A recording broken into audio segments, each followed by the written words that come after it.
जय हिंद मेरे प्यारे साथियों, मैं Ram Kumar genius coaching centre के ऑनलाइन प्लेटफॉर्म लाखा पर आपका तहे दिल से स्वागत करता हूं।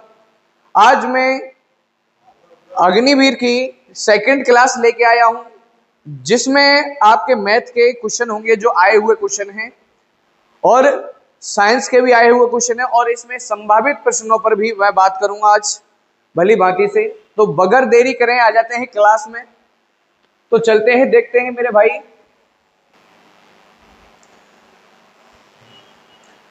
तो देखिए, अब आपका पहला क्वेश्चन ये लगा हुआ है कि यदि रोहित 12 घंटे में 1188 किमी की दूरी तय कर सकता है तो रोहित की चाल क्या है, स्पीड पूछी गई है। अब रोहित की क्या पूछी गई है मेरे भाई, स्पीड पूछी गई है। तो देखिए, अब पहला क्वेश्चन आपका ये रहा। पहला क्वेश्चन क्या कह रहा है, यदि रोहित 22 घंटे में 1188 किमी की दूरी तय कर सकता है तो रोहित की चाल क्या है। चाल का मतलब स्पीड पूछी गई है। तो मैं कह रहा हूं कि यदि रोहित, यानी ये, अब देखिए यहाँ पे एक बात है कि ऑप्शन किस में दिए हैं, सारे के सारे मीटर पर सेकंड में दिए हैं, तो कोई दिक्कत नहीं है। मैंने आपको भली भांति से बदलना भी बताया, यहाँ पर भी थोड़ी सी चर्चा करूंगा।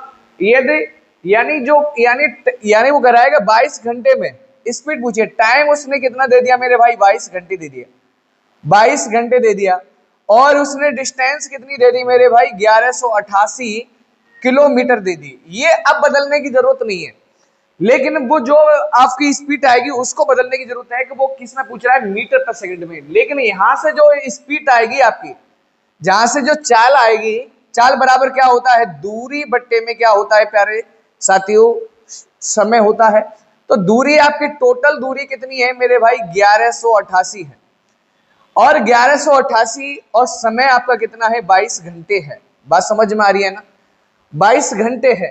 तो अब यहाँ पर मैं क्या कहने वाला हूं कि ये में जो चाल आएगी ना, वो किस में आएगी, किलोमीटर प्रति घंटे में आएगी। लेकिन चाल किस में पूछी है, मीटर पर सेकंड पूछी है। तो कोई बात नहीं है, इससे 22 से अगर मैं काटूं तो कितनी बार कट गया, ये 54 बार कट गया। अब ये 54 ऑप्शन में है मेरे भाई, रखा है उसने, लेकिन नहीं, ये ऑप्शन नहीं हो सकता। अब मैं कह रहा हूं कि किस में बदल रहा हूं, मीटर पर सेकंड में। तो आपको एक बात बताओगे, 18/5 और 5/18। अब मुझे एक बात बताए, ये किस में चाल है, किलोमीटर प्रति घंटे में चाल है। बड़ी राशि से छोटी राशि में बदल रहा हूं, तो छोटा कहां रहने वाला है, ऊपर रहने वाला है आपका, रहने वाला है क्या नहीं रहने वाला। और यानी 18 कहां रहने वाला है, नीचे। तो ये 5 ऊपर रहेगा और 18 नीचे रहेगा। 18 से इसको काटा, 18 तिया कितना हो जाता है, 54, 5 तिया 15, 15 मीटर प्रति सेकंड, 15 मीटर पर सेकंड बोलो तो, यानी C option is right answer. ये बात समझ में आई है ना आपको। अब यहाँ पे ये बात ये बिल्कुल समझ में आनी चाहिए कि अब ये बड़ी राशि थी किलोमीटर प्रति घंटा, और इसको मैंने कम राशि में बदला, तो कम ऊपर और बड़ा नीचे। ठीक है मेरे प्यारे दोस्तों, और बड़े में बदलता तो बड़ा ऊपर, ये ध्यान रखेंगे आप। ठीक है, बगैर देरी करें नेक्स्ट क्वेश्चन पर। अच्छा, ये उसका साइंस का क्वेश्चन लग गया भाई, इस पर आधारित मैं अभी कराऊंगा, यहाँ आ गया है, कोई दिक्कत नहीं है। अगला क्वेश्चन देखते हैं। ठीक है, अगला क्वेश्चन क्या कह रहा है, महत्तम समावर्त क्या होगा, ये बताइए कि महत्तम समावर्त क्या होगा। यानी महत्तम समावर्त यानी मासा पूछा गया है। तो यहां पर मैं इस चीज को ऐसे लिख रहा हूं, यानी 2 की पावर 3 गुणे में 3 की पावर 5। ठीक है, अब यहां पर मैं कह रहा हूं कि 3 की पावर 3 गुणे में 5 की पावर 2, यानी हाईएस्ट कॉमन फैक्टर क्या होता है, हाईएस्ट कॉमन फैक्टर छांटूंगा मैं, हाईएस्ट कॉमन फैक्टर इसमें से छांटूंगा। तो इन दोनों में मेरे भाई कॉमन क्या है, कॉमन क्या है, तो वो चीज हमें देखनी है कि 3 की पावर क्या है, कॉमन है। दोनों में कॉमन होना चाहिए, और दोनों में जो कॉमन है उसमें से सबसे छोटी वाली पावर वाला ही क्या होगा, आपका आंसर होगा। छोटे से छोटा लेते हैं, लघुत्तम में बड़े से बड़ा लेते हैं, और कोई छोड़ते नहीं है। इसमें कॉमन, समझ गए ना, उसमें कॉमन एक बार लेते हैं, और इसमें कॉमन जो होता है उसमें छोटे से छोटा। तो इस 5 में से, इसमें से 3 में से कौन सी छोटी है, एक तो लिखा है 3 की, जो कॉमन है 3 की पावर 3, और एक 3 की पावर 5। इन दोनों पावर में से छोटा कौन सा है, तो कहेंगे कि ये छोटा है। तो 3 की पावर 3 क्या होगा, HCF महत्तम समावर्त, बोलूं तो D option is right answer. ये बात समझ में आई होगी। तो चलिए बगैर देरी करे नेक्स्ट क्वेश्चन पर चलते हैं। एक राशि साधारण ब्याज पर 5 वर्षों में इतनी हो जाती है और 6 वर्षों में इतनी हो जाती है। तो मेरे प्यारे दोस्तों, राशि क्या है, राशि पूछ गई है, कोई दिक्कत नहीं है।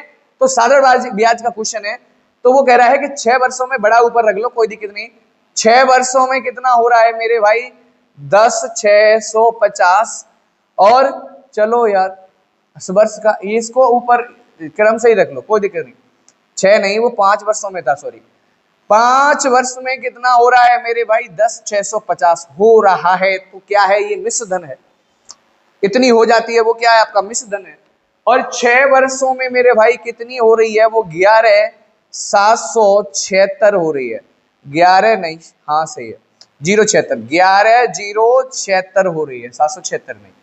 अब मैं क्या करूंगा, यहां पर हमेशा समय का और इसका क्या लूंगा? डिस्टेंस लूंगा। तो इसका डिस्टेंस लिया तो 1 वर्ष आया, और 1 वर्ष का इन दोनों का डिस्टेंस होगा, वही मेरा क्या होगा? इंटरेस्ट होगा, ब्याज होगा, CI होगा। अब मैं यहाँ पर CI ब्याज निकालना चाहूं, इन दोनों का अंतर कितना हो गया? यानी 6 में से भाई 0 गया, 6 बचा, 7 में तो ये 2 बचे, और यहाँ पे 10 में से 6 गए तो 426 आपका बचा। बात समझ में आई ना? मैंने कोई गलती तो नहीं की ना? 426 आया आपका। कितने वर्ष का आया? 1 वर्ष का साधारण ब्याज आया। लेकिन मैं कह रहा हूं कि जो साधारण ब्याज होता है, जो साधारण ब्याज होता है उसमें ब्याज पे ब्याज नहीं मिलता। जो 1 वर्ष का है वही ब्याज दूसरे का होगा, वही ब्याज तीसरे वर्ष का होगा, लेकिन ब्याज के ऊपर ब्याज नहीं लगता। जे ब्याज के ऊपर ब्याज को कहते हैं चक्रवृद्धि ब्याज, उस पर चक्र चलता है मेरे प्यारे दोस्तों। तो अब मैं ये कहना चाहता हूं आपसे, भली भांति से समझो। 1 वर्ष का साधारण ब्याज 426 है। अगर मैं 5 वर्ष का ब्याज निकालूं तो मुझे इससे मल्टीप्लाई करना पड़ेगा, समझ गए ना? 5 से। और 6 का निकालूं तो 6 से मल्टीप्लाई करना पड़ेगा। अब अगर मैंने 5 से गुणा इसमें किया है, 1 वर्ष का इतना ब्याज, 5 वर्ष का इतना ब्याज, ठीक है। तो यहाँ पर ये जो ब्याज आएगा टोटल वो 5 वर्ष का आया। ये पूरा आप बात पता है तुम्हें? तो 5 के कितना हो जाता है? 30, 5 दूनी 10, ठीक है। 10 और 3 13 की 3, और ये 4 पढ़ना 20, और 20 और 1 कितना हो जाता है? 21। 2130 आपका क्या आ गया? ब्याज आ गया, जिसे मैं ऐसा ही सिंपल इंटरेस्ट, साधारण ब्याज बोल सकता हूं इज्जत से, ठीक है। अब मुझे ये बात पता है कि 5 वर्ष का मिश्र धन इतना है, समझ में आई ना? 5 वर्ष का मिश्र धन इतना है और 5 वर्ष का ब्याज इतना है। मिश्र धन किसे कहते हैं? यहां पर थोड़ा सा बता देता हूं आपको, मिश्र धन कहते किसे हैं? मिश्र धन उसे कहते हैं जिसमें क्या हो, यानी ब्याज भी शामिल हो, ब्याज भी शामिल हो और हमारा मूलधन भी शामिल हो, जिसे हम कहते हैं मिश्र धन। तो ये वाली चीज मिश्र धन से घटा दूं तो क्या मिलेगा मुझे? मूलधन मिलेगा कि नहीं मिलेगा? तो अब कौन से वाले मिश्र धन से घटाऊंगा भाई? इससे घटाऊंगा, क्योंकि 5 वर्ष का निकाला है, 6 वर्ष का निकाला है, तो इससे घटाता। बस समझ में आ गई होगी इतनी? चलिए, तो अब ये बात है ना आपकी 2130 किस में से घटाना है? इसमें से घटाना है आपको। तो 0, 5, 6 और इधर 10, इसको मैं जब घटाऊंगा तो मेरा क्या मिलेगा भाई? प्रिंसिपल, जिसे मैं मूलधन के नाम से जानता हूं। ये बात समझ में आई ना? 0 बचा, और ये 0 सब पे है कि भाई 3 पे है 0। ये कितना बचा? 5 में से 3 गए तो 2 बचा, 2 बचा। तो आपको यहाँ इकाई अंक से परीक्षा में टाइम वेस्ट ना करते और पूरा घटाते, तो यहाँ पे आपका कितना बच जाता है मेरे भाई? 5 बच जाता है, और 10 में से गए तो 8, यानी 8520 इज राइट आंसर। ये बात समझ में आई होगी बिल्कुल अच्छी तरीके से, ठीक है। चलिए, अब अगला बात कहता है क्या कि एक वस्तु को 15% की छूट देने के पश्चात, यानी बाद में 4000 यानी 4777 में बेचा गया, तो वस्तु का अंकित मूल्य क्या है? यानी अंकित मार्क प्राइस, मार्क प्राइस यानी अंकित मूल्य कितना है मेरे भाई? 15% की फ्रैक्शन वैल्यू क्या होती है?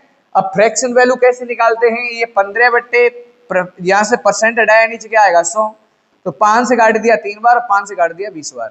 इसकी फ्रैक्शन वैल्यू 3 बट्टे में 20 कह सकता हूं। ये बात आपको जिसे समझ में आई होगी। वो कह रहा है कि छूट दी गई है। अब मैंने ये बताया था कल की जो डिनोमिनेटर होता है वो हमारी एक्चुअल वैल्यू होती है। 20 रुपए की चीज मान के चलते हैं और 3 रुपए की छूट, इसका मतलब वो 17 रुपए में बेचा जा रहा है। हमारे हिसाब से 17 रुपए में बेचने की कोशिश कर रहा है, लेकिन वो कह रहा है कि देने के बाद इतने रुपए में बेचा गया है। हमारे हिसाब से 17 रुपए में, साहब उसके हिसाब से कितने रुपए में? 47, 77, 17 से इसको काटूंगा, 17 दूनी कितना हो जाता है मेरे भाई? 34। 13 बचे मेरे भाई, 13 137 हो गया। 17 चक 17 8 136 कितना हो गया? 37 है, 17 अट्ठे 136 और एक बचा 17 एकन 17। तो ये कितने गुने ज्यादा निकला मेरे भाई? 281 गुने ज्यादा निकला।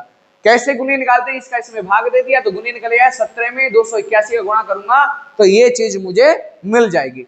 ठीक है, तो ये वाली चीज ना एक्चुअल भाई ये इस वाली चीज से ये 281 गुने ज्यादा निकल रही है, तो ये वाली भी चीज 281 गुने ज्यादा होगी अंकित मूल्य वाली। तो ये 281 से यहां गुणा कर दिया, इसका करूंगा 2 बार, इसका करूंगा मेरे भाई 8 दूनी 16 और इसका करूंगा 4 और 1 5, 0 बचा 0, यानी 5620 रुपए उसका क्या होगा? मार्क प्राइस होगा। बोलू तो यानी C option is right answer. ये बात आपको समझ में आई होगी। चलिए नेक्स्ट क्वेश्चन पर चलते हैं। नेक्स्ट क्वेश्चन आपका क्या कह रहा है? नेक्स्ट क्वेश्चन आपका क्या कह रहा है? तो देखिए मेरे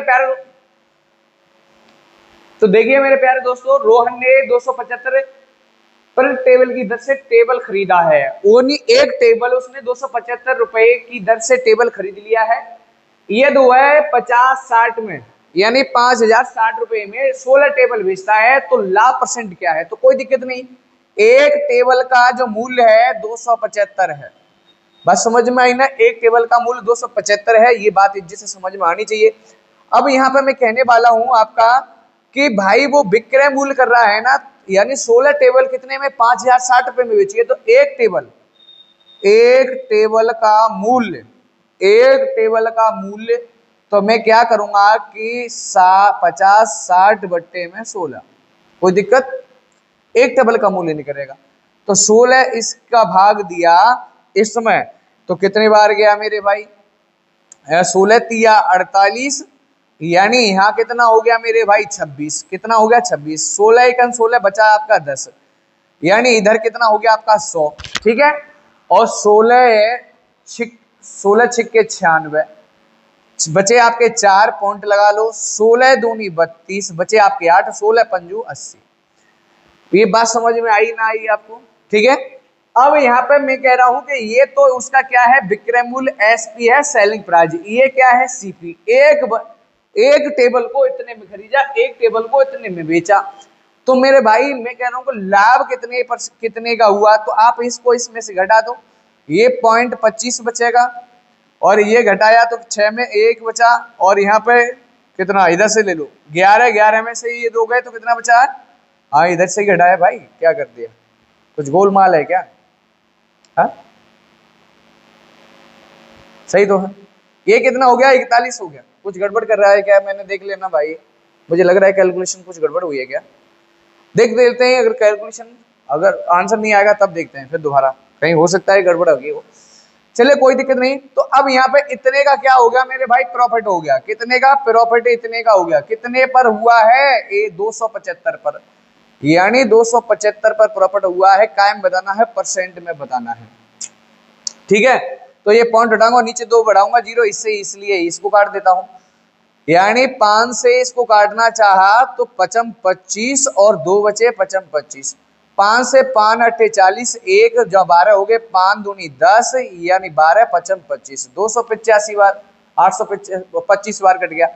5 से इसको काटा 11 बार कट गया। 5 से इसको काटो 8 एकन, वो 5 एकन 5 बचता है आपका 3, और ये 5 से काटो 32 को, 5 छिक्के 30 और 2 55 25, 165 बट्टे में क्या हो गया? ये वाले 11। 11 से इसको काटा मैंने तो 11 एकन 11 बचता है आपका 5, तो 11 पंजे 55, यानी 15% का क्या होगा मेरे भाई? प्रॉफिट हो गया। यानी बोलू तो C option is right answer. ये बात समझ में आई होगी आपको। चलिए अब देखते हैं नेक्स्ट क्वेश्चन।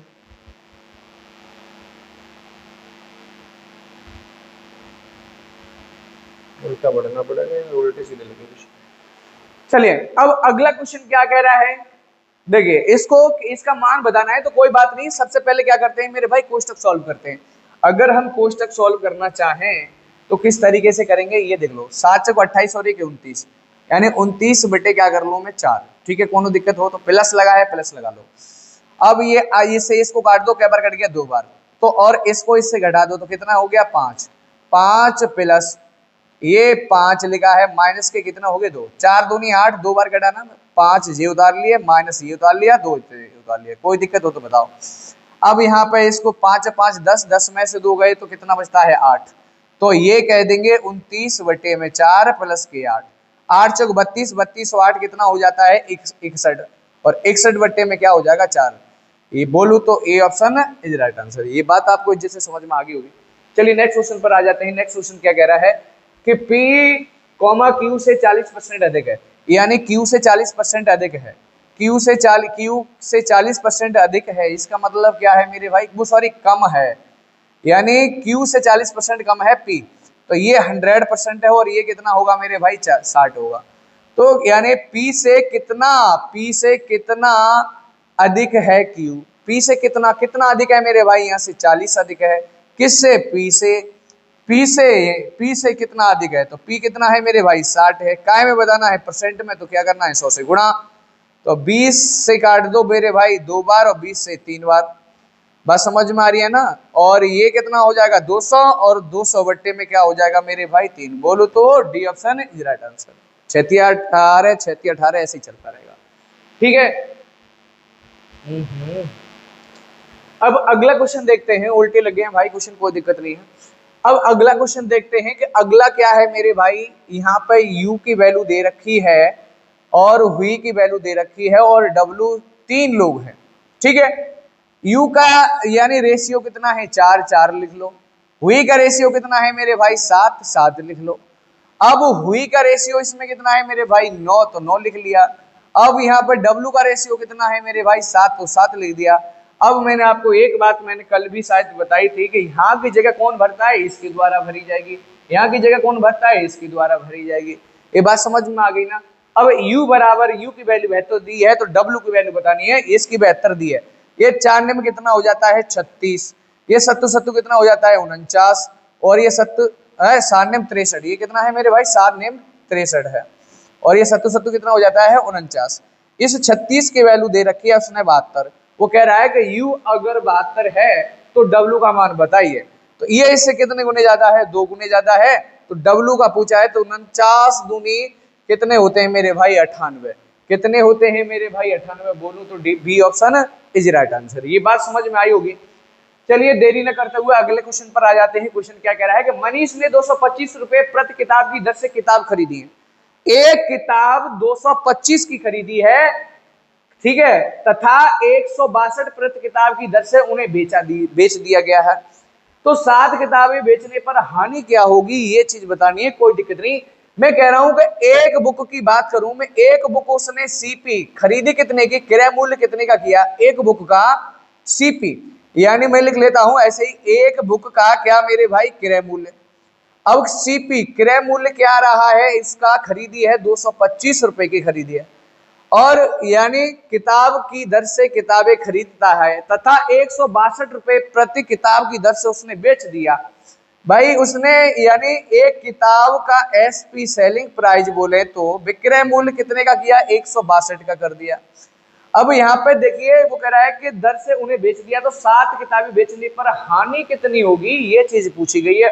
तो यहाँ से इसको घटाया तो कितना बचता है मेरे भाई 3, और यहाँ से इसको घटाया तो मेरे भाई कितना बचता है, 12 में से 6 गए तो 6 बचे, 63 रुपया की एक किताब पर हानि होगी। तो 63 की हानि हुई है, तो ऐसे 7 किताबों में कितनी हानि हो जाएगी भाई, एक किताब पर इतनी, तो 7 या 21 का एक आ रहा है, तो 441, बोलूं तो B option is right answer. ये कोई दिक्कत हो तो बता दो भाई, इसका इसमें गुणा करेंगे तो भाई 441 हो गया, 4 हासिल लगे, ठीक है, 7 के 42, एक आंसर, ठीक है। चलिए अगला क्वेश्चन पर चलते हैं। कहा उल्टा लग गया। ये तो दो संख्याओं का महत्तम समावर्त 8 है, तो निम्न में से कौन सा यानी उनका लघुत्तम समावर्त नहीं हो सकता।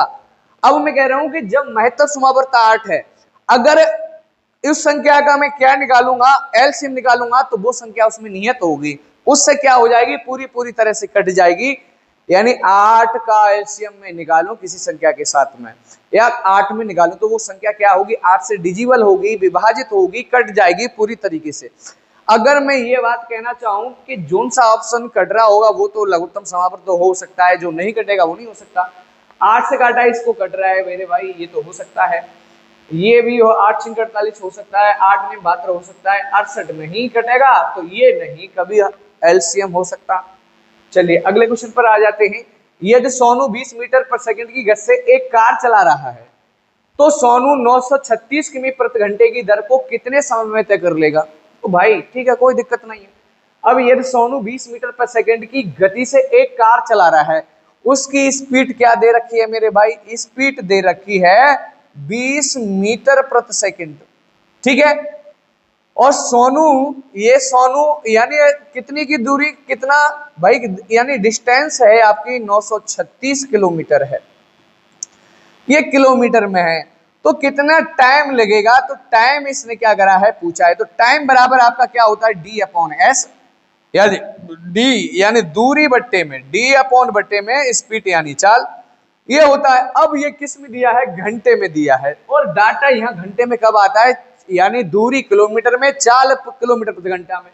तो इस चाल को मेरे भाई बदलना पड़ेगा कि नहीं बदलना पड़ेगा, बिल्कुल बदलना पड़ेगा। ये दूरी कितनी है, 936 है, और यहाँ पर ये चाल क्या है, 20 है मीटर पर सेकंड में, इसके साथ घंटा काम करेगा, यानी प्रति घंटे में अगर आएगी चाल तब समय घंटे में आएगा। तो यानी किस में बदलना है, ये कम वाली राशि है, किस में बदलना है, ज्यादा वाली, मीटर पर सेकंड को किलोमीटर प्रति घंटे में बदलना है। तो कम वाली राशि से बड़ी वाली राशि में, तो बड़ा ऊपर बट्टे में छोटा नीचे, यही तो करते हैं।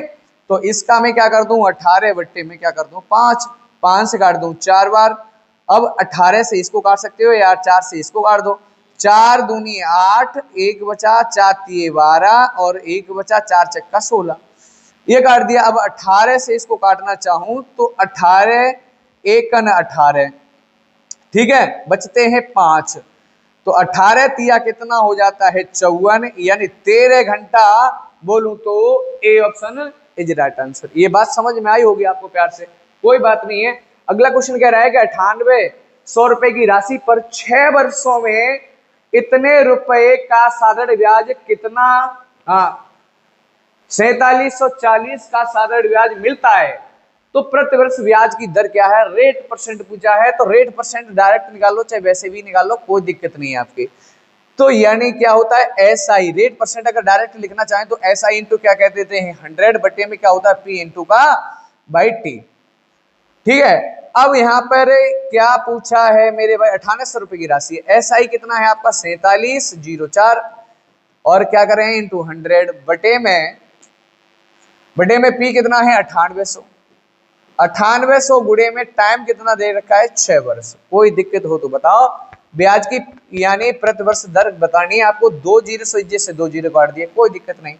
इसको अगर मैं इससे काटना चाहूं तो 6 सत्ते 42, ठीक है, 6 छक्के सही है, 6 सत्ते 42, 6 टे 48 होते हैं, 6 सत्ते 42, और यहाँ कितना बच जाता है मेरे भाई, 42 यानी 5 बच जाता है, कितना बच गया 5, 6 से काटा, 6 अट्ठे 48, ठीक है, 6 अट्ठे कितना हो गया 48, बच गया 2, 6 चक 24, ये कट गया, ठीक है मेरे प्यारे दोस्तों।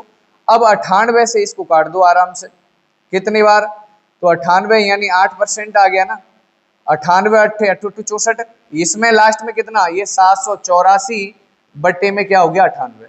अब ये वाला ऊपर वाला अंक मैंने कैसे जज किया, तो ये 98 लिखा है, 98 में मैं 4 से गुणा कर, वो सॉरी 8 से गुणा कर दूं तो 8 कितना हो जाता है 64, कैरी कितनी लगती है 6, 6 9 8 72, 72 और 6, 72 और 6 कितना होता है 78। तो डायरेक्ट इससे मैंने काट दिया, कितनी बार भाई 8 बार कट गया, बोलू तो C option is right answer. ये बात समझ में आई होगी आपको, कोई बात नहीं। नेक्स्ट क्वेश्चन पर चलते हैं। ये कह रहा है कि लीप वर्ष का 7/61 यानी बराबर सप्ताह क्या होगा, ठीक है, ये क्वेश्चन आया है आपका। तो किस तरीके से करेंगे, एक लीप वर्ष में, एक जो लीप ईयर होता है, लीप ईयर होता है उसमें कितने डेज होते हैं, 366 दिन होते हैं, इसमें इतने डेज होते हैं, और इसका 7/61 आपको निकालना है। ये बात समझ में आई है ना आपको, 7/61 लगाना है तो मेरे भाई, हाँ सही है ना, 366, 61 से इसको काट दो मेरे भाई, क्या बार कट गया 6 बार, हाँ 6 बार क्यों कट गया, ऑप्शन ना है क्या, सही तो होगा। 61 से इसको काट दो, इसमें कितने का गुणा करूंगा मैं, 6 भाई 6 का कर दो, इससे 6 बार कट गया कि नहीं कट गया, और 7 छके कितना हो गया मेरे भाई 42 हो गया। कितना हो गया मेरे भाई 42, 42। क्या बात, लीप वर्ष का इतना कर लिया। अरे हाँ, अब वो कह रहे हैं सप्ताह में बताना है, सॉरी इसमें बताना है 42। इसका 7/61 किया तो कितना आ गया 42, और 42 को 7 से भाग दे दो कन्वर्ट करने के लिए तो कितना आ जाता है 6। क्या आ जाता है 6 मेरे भाई, कोई दिक्कत नहीं है, वो सप्ताह में पूछ रहा था, ठीक है। तो देखिए ये क्वेश्चन क्या कह रहा है कि एक स्कूल की टीम में 8 वॉलीबॉल खिलाड़ी हैं, इन 8 खिलाड़ियों में से 5 सदस्यीय टीम को चुना जाएगा कि कितने अलग अलग चुनाव किए जा सकते हैं। देखो भाई ये क्वेश्चन पढ़ के जाना आप, ये इस टाइप का क्वेश्चन हर बार में पूछा जा रहा है, ठीक है। तो कोई दिक्कत नहीं है, मैं इसको भली भांति से आपको बताऊंगा। भाई कितनी है खिलाड़ी, 8 खिलाड़ी हैं और 5 सदस्यीय टीम चुनी गई है, ठीक है। उसके लिए अब 8 में से, यानी 8 तो खिलाड़ी थे, कितने बच गए आपके, 3 बच गए। अब इसको मैं क्या लिख सकता हूं 8 से, देखो ये प्रॉपर मैं थोड़ा सा और ज्यादा समझाने की मैं कोशिश करूंगा। 8 से यानी 8 फैक्टोरियल इसको लिख सकता हूं, और ये जाना कहां तक है मेरे भाई, 8 फैक्टोरियल लिख लिया, और नीचे कितने बचे हैं आपके 3 फैक्टोरियल। ये बात समझ में आई है ना, कैसे आई होगी, थोड़ी कम आई होगी, कोई बात नहीं, मैं अभी तुरंत ही इस पूरी एक्सरसाइज को लेके आता हूं। ये 5 सदस्य थी, 8 में से 5 थी तो बची आपकी कितनी भाई, 3 बची, टोटल 8 में से, ऊपर तो आपके 8 की है, दोनों कंडीशन में 8 की है, ठीक है। अब यानी अब यहाँ पे मैं कह रहा हूं कि मैं 8 से ये वाली कंडीशन कहां तक, कितने अलग अलग चुनाव किए जा सकते हैं, तो 5 तक आना है। तो 8 से जी वाली संख्या होती है इस यहां से ऊपर ही तक, जो वाली इस वाली संख्या से 8, 7 और 6 बटे में क्या होगा 3 गुणे में 2 गुणे में 1, ठीक है। यहाँ तो भाई इसके पूरा पूरा ही आना है, यहाँ पे इतने तक आना है, तो मेरे भाई 2 से इसको काट दो मेरे भाई 3, और 3 से इसको काट दो, या 2 3 6 इसको पूरा कट गया, ठीक है। अब 7 8 कितना हो जाता है आपका 56, 1 का इसमें भाग दूंगा कोई फर्क नहीं पड़ेगा, बोलूं तो C option is right answer. चलिए नेक्स्ट क्वेश्चन पर आ जाते हैं। नेक्स्ट क्वेश्चन क्या कह रहा है, अब यहाँ पर साइंस पर आधारित आपके क्वेश्चन है, इधर उधर हो गया भाई क्वेश्चन। अब इस तरीके के क्वेश्चन आ रहे हैं साइंस में, ठीक है। तो अब ये अवतल दर्पण के सामने अनंत पर स्थित वस्तु का प्रतिबिंब क्या बनेगा, यानी अवतल दर्पण की बात कर रहा है, कोई दिक्कत नहीं है, मैं अवतल और उत्तल दोनों दर्पण की बात करूंगा आपको भली भांति से, ठीक है। थोड़ा सा मैं पी लेता हूं पानी, तब देख लेना मेरे भाई। तो देखिए मेरे भाई, अवतल दर्पण द्वारा जो बनने वाली स्थिति होती है वो 6 कंडीशन होती है आपकी, बड़ा इज्जत से बड़ा उसके हिसाब से बताऊंगा, देख लेना एक बार, ठीक है। यानी मैं ये कह रहा हूं कि पहले अवतल दर्पण द्वारा, अवतल दर्पण, अवतल दर्पण द्वारा, अवतल दर्पण द्वारा बनने वाले प्रतिबिंब,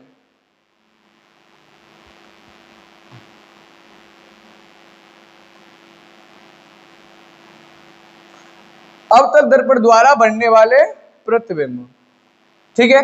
तो इसकी क्या कंडीशन बनाई जा सकती है मेरे भाई, 6 कंडीशन बनती है। कितनी बनती है आपकी, 6 कंडीशन बनती है, तो कोई दिक्कत नहीं, कोई दिक्कत नहीं, ठीक है मेरे भाई। इसको मैं अवतल दर्पण पहले बताऊंगा कि होता क्या है, ठीक है। तो मैं ये कह रहा हूं कि वह दर्पण, सॉरी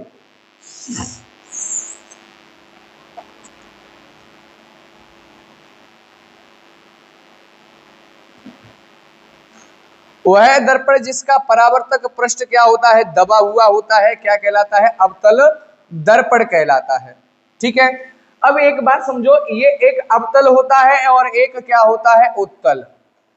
ये भी क्वेश्चन पूछ सकता है, कोई दिक्कत नहीं। अब मैं वर्णमाला के हिसाब से देखूं, अवतल और उत्तल। अब अवतल यानी अ अक्षर कैसा है, छोटा है, और ये कैसा है, बड़ा है। तो जो छोटा है वर्णमाला के अनुसार, एक ट्रिक के रूप में जानना चाहूंगा कि जो छोटा अक्षर है वो क्या है मेरे भाई, एक तरह से छोटा आदमी मान लिया, और छोटा आदमी हमेशा कैसा होगा, दब के चलेगा, दब के चलेगा। जो बड़ा आदमी होगा वो भाई उभर के चलेगा। इसका मतलब क्या रहा कि वह दर्पण जिसका परावर्तक पृष्ठ दबा हुआ होता है अवतल दर्पण कहलाता है, और वह दर्पण जिसका परावर्तक पृष्ठ उभरा हुआ होता है वो उत्तल दर्पण कहलाता है। तो अवतल दर्पण का क्वेश्चन आया है, तो अवतल दर्पण की 6 स्थितियां बन सकती हैं आपकी। आपकी 6 कंडीशन कौन कौन सी बनती है मैं आपको बता दूंगा। अब यहाँ पे मैं कहने वाला हूं आपसे 6 कंडीशन कौन कौन सी बनती है, तो मैं यहाँ पे लिख दूं ये क्या है, अनंत है, ये क्या है मेरे भाई, वक्रता केंद्र है, और ये क्या है मेरे भाई, फोकस तल है, और ये क्या है आपका ध्रुव है P, ठीक है, जिसे हम ध्रुव के नाम से जानते हैं। और ध्रुव क्या होता है कि यानी परावर्तक पृष्ठ के केंद्र को ही ध्रुव कहा जाता है, ठीक है। अब मैं एक बात आपसे कहना चाहूंगा जिससे, अब एक कंडीशन की, ये क्या है ऊपर क्या है आपके, क्या है प्रतिबिंब है, ये सॉरी ये क्या है आपकी वस्तु रखी गई है, ये क्या है वस्तु, ये आपकी वस्तु है, और ये नीचे के नीचे क्या है प्रतिबिंब है। और नीचे जितने प्रतिबिंब बनेंगे बाकी बाकी सब क्या बनेंगे आपके बहु बनेंगे, क्या बनेंगे मेरे भाई, बहु, बहु बनेंगे। नीचे जितने भी प्रतिबिंब बनेंगे वो सब के सब क्या बनेंगे मेरे भाई, बहु बनने वाले हैं। बहु का मतलब है, बहु का मतलब वो नहीं है मेरे भाई, बहु का मतलब है वास्तविक और उल्टे। ये क्या है वास्तविक, वास्तविक, ये क्या है मेरे भाई वास्तविक, और इसका मतलब क्या है उल्टा। यानी नीचे जितने भी प्रतिबिंब बनने वाले हैं वो सब के सब क्या बनने वाले हैं, वास्तविक और उल्टे बनने वाले हैं। मैं यहाँ पे इसको शॉर्ट में लिख देता हूं जिससे तुम याद रखोगे, बहु को बहुत याद रखते हो तुम, पहले नौकरी वोकरी लगाओ बढ़िया तरीके से, ठीक है। तो यहाँ पे मैं कहने वाला हूं कि नीचे जो प्रतिबिंब बनने वाले हैं वो सब बहु बनने वाले हैं, ऊपर आपके क्या है वस्तु रखी गई है।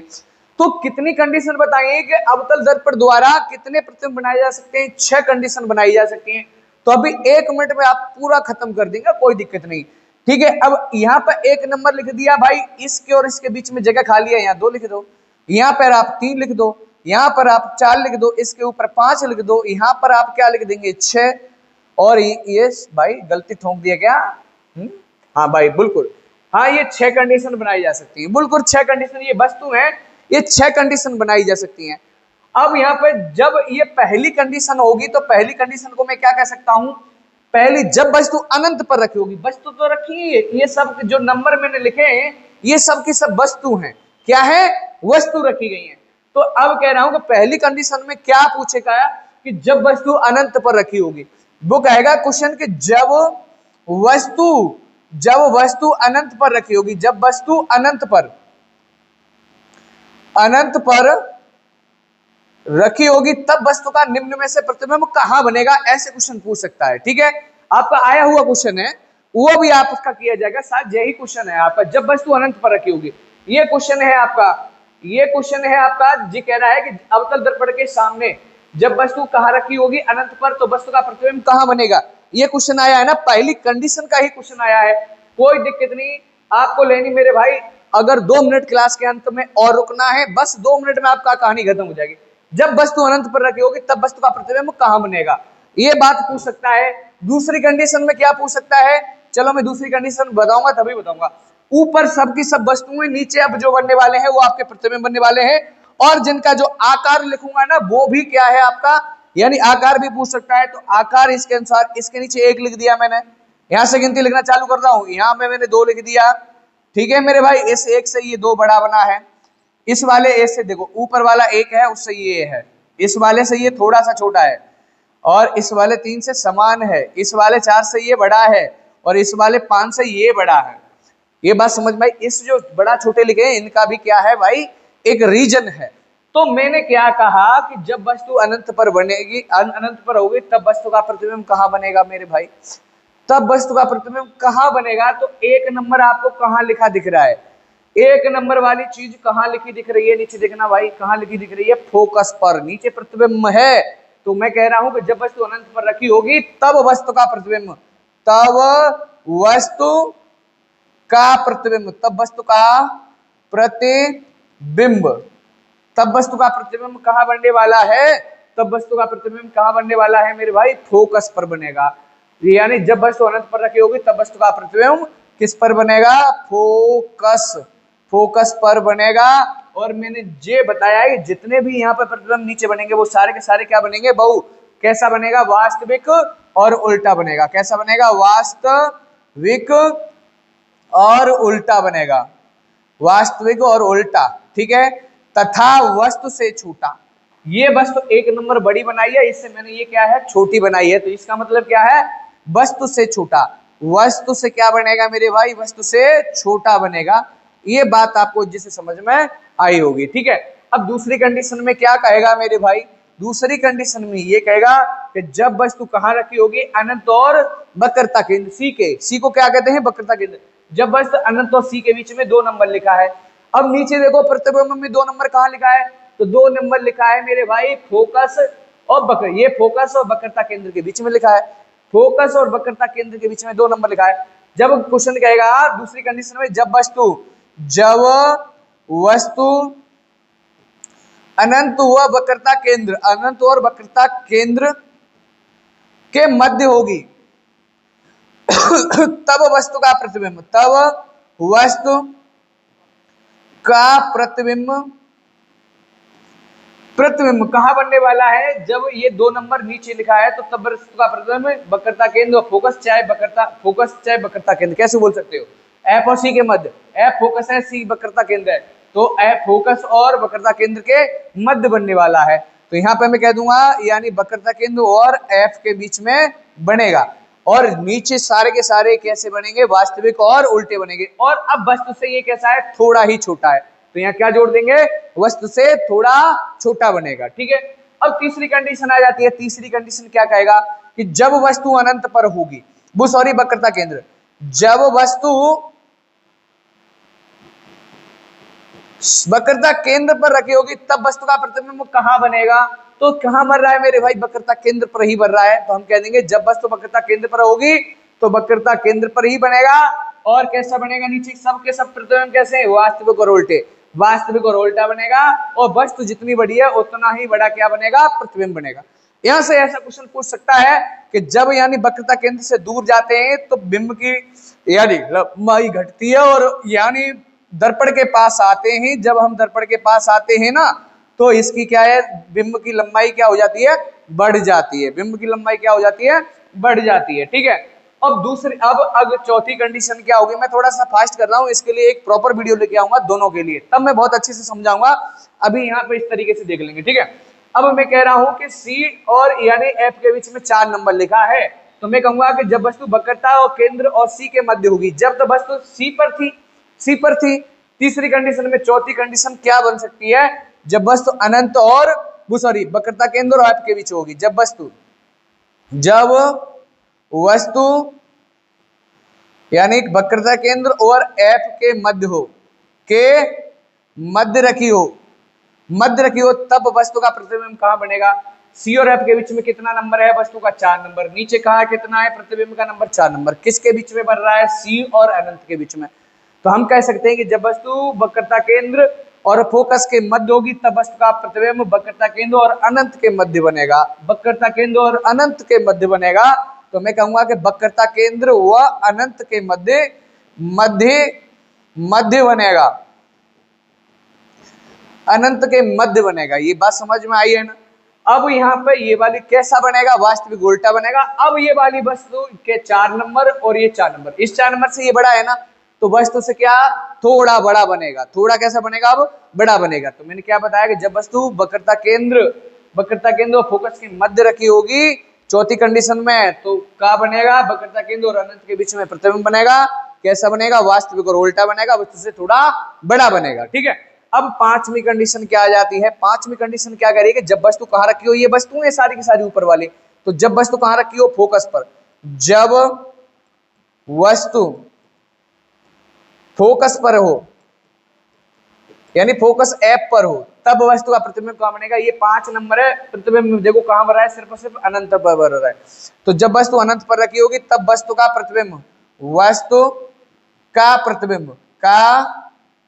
प्रतिबिंब कहां बनेगा मेरे भाई, अनंत पर बनेगा। कैसा बनेगा, वास्तविक तथा उल्टा बनेगा, और वस्तु से कैसा है, अधिक बड़ा बनेगा।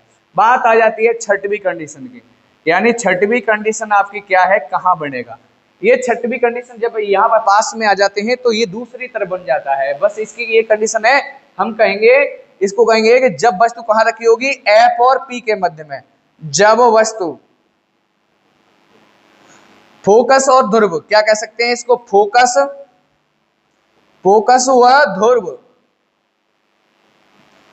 व ध्रुव के मध्य होगी। यह मिटा देता हूं थोड़ा, जब वस्तु फोकस व ध्रुव, ध्रुव के मध्य होगी, ध्रुव के मध्य होगी। अब फोकस और ध्रुव के मध्य ये बन रहा है, तो यहां पर बनता है इसका प्रतिबिंब। तो मैं कह सकता हूं कि जब वस्तु फोकस और ध्रुव के मध्य होगी तब वस्तु का प्रतिबिंब, तब वस्तु का प्रतिबिंब, तब वस्तु का प्रतिबिंब कहां बनने वाला है, यानी दर्पण के पीछे, यानी दर्पण के पीछे, वास्तविक और उल्टा, वो वास्तविक और सीधा। तो मैं कहूंगा दर्पण के पीछे, यानी कैसा, वास्तविक, वो क्या कहते हैं, वास्तविक उल्टा नहीं, आभासी और सीधा। कैसा, आभासी व सीधा वस्तु से अधिक बड़ा बनेगा। कैसा बनेगा, वस्तु से अधिक बड़ा बनेगा। वास्तविक और कैसा बनेगा मेरे भाई, आभासी, वो सॉरी आभासी और कैसा बनेगा, सीधा बनेगा। ये 6 कंडीशन होगी। मुझे पता है कि थोड़ा जल्दी किया है मैंने। नेक्स्ट वीडियो में अवतल दर्पण और उपतल दर्पण पे पूरे प्रतिबिंब यानी 15 मिनट में आपके खत्म करा दूंगा। तो मैं भाई कहता हूँ जय हिंद जय भारत। मिलते हैं नेक्स्ट वीडियो में नए जोश नए सोच के साथ।